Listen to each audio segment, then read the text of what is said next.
everybody, and welcome back. My name's Melissa, and this year I'm sharing 365 tips for frugal living. One of my big tips is to make your favorite takeout and restaurant meals at home. So I decided to do a series where I showed how to make some ultra processed foods unprocessed, where you can make your favorite takeouts and create kind of a little playlist. So this is going to be the first video. I mean, I guess I technically can add the fried rice video in too, but I am making nachos and quesadillas today. So first step is going to be to ground the taco meat. Okay, so you can see that the meat is just about done browning. So I want to get all this grease out. Hands clean, the fat is defatted or whatever. The grease is dumped. I'm going to put a little water in. And then you can measure it. I think it's, what is it? For every pound of ground beef, you use 3/4 cup of water and 1/4 cup of taco seasoning mix. While this is cooking, I have all the other ingredients over here. I got chips that were on sale, but we do prefer like the nicer chips. And the chips you get will make a difference. If you get, typically find a brand in one of the brown paper bags and find one you like.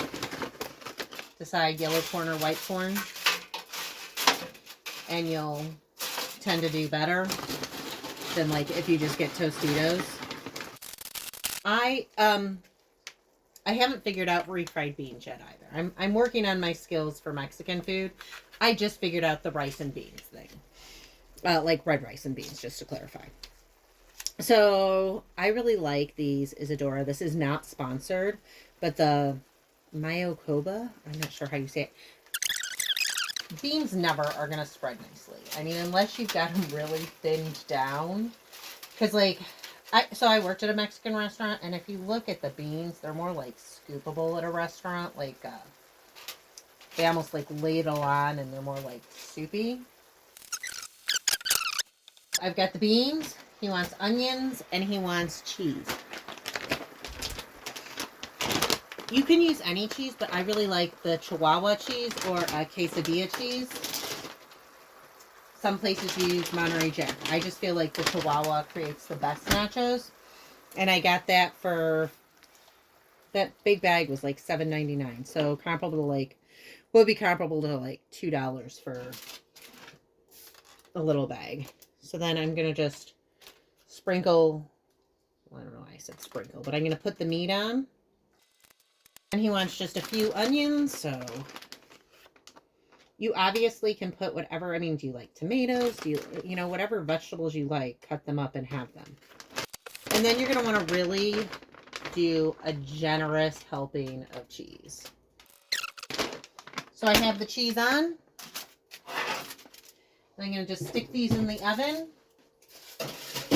Some people broil them. I bake them at 425. I normally start it out for 9 minutes. If the oven's hot, just to, you know, be safe.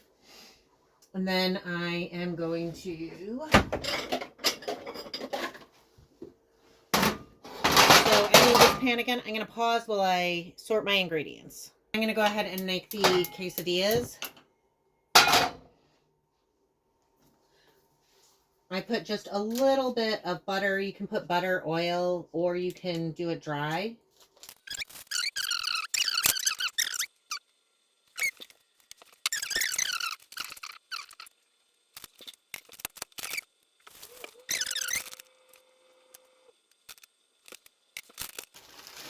And then to make it easy, I'm going to just spread the beans on the top tortilla, kind of like you would, I don't know, butter or sauce or anything.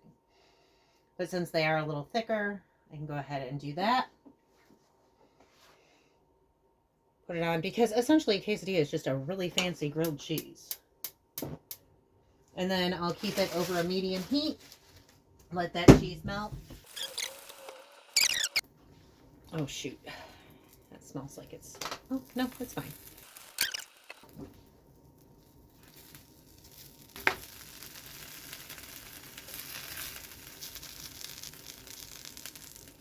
But you can see, I'm going to kind of lift this up so you can kind of see what's happening. You can see the cheese is a little melted, but, you know, still needs to melt.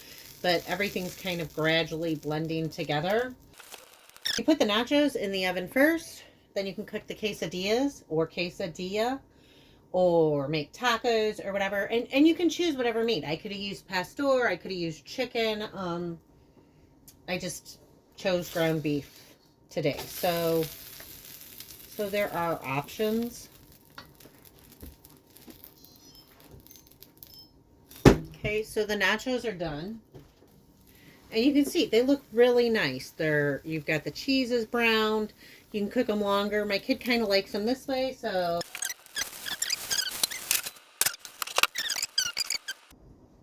I made, in probably 25 minutes, I made myself a quesadilla.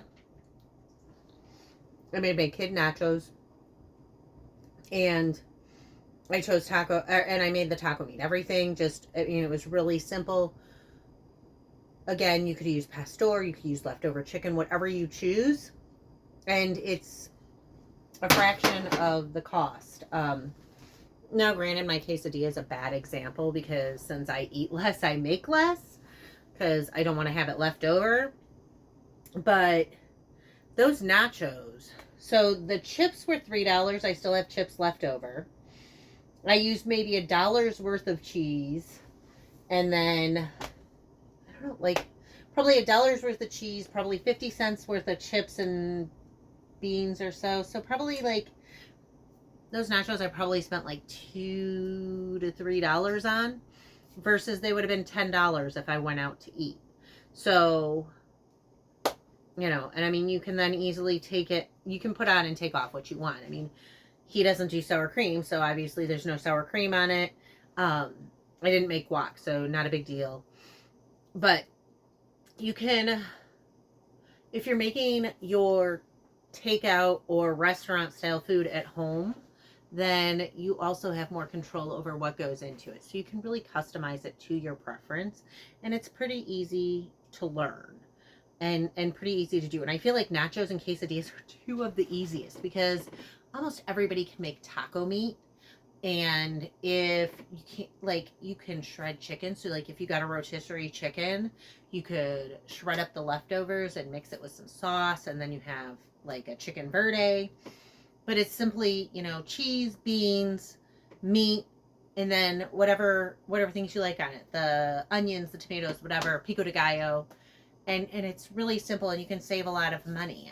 And I mean, for us, if we went out to a Mexican restaurant, granted, we would have leftovers, but I would be spending $20-$30 before tip. So, you know, and that's assuming we don't get giant meals. I mean, nowadays it's frequently more like 40, you know, before tip for two people. So if you're spending $10 to $20 a person going out, eating at home is much cheaper. You can save so much. So, while these groceries cost more, as a special treat, I'm saving that money so I can justify extra grocery expense because I'm not spending that money going out. So instead of spending $50 to go out to eat, I spent $5 on groceries, on more, you know, more expensive items. Anyways, again, my name's Melissa. I'm sharing 365 tips this year for frugal living, and I am going to be doing a series as well where I add videos every week or two with your ultra processed foods remade, your restaurant foods remade, your takeout foods remade, so you can see how you can make them at home, how easy it is, and how much more affordable it can be. If you want to see more recipes or hear more frugal tips for living, please hit like and subscribe. Thank y'all, and I'll see you tomorrow.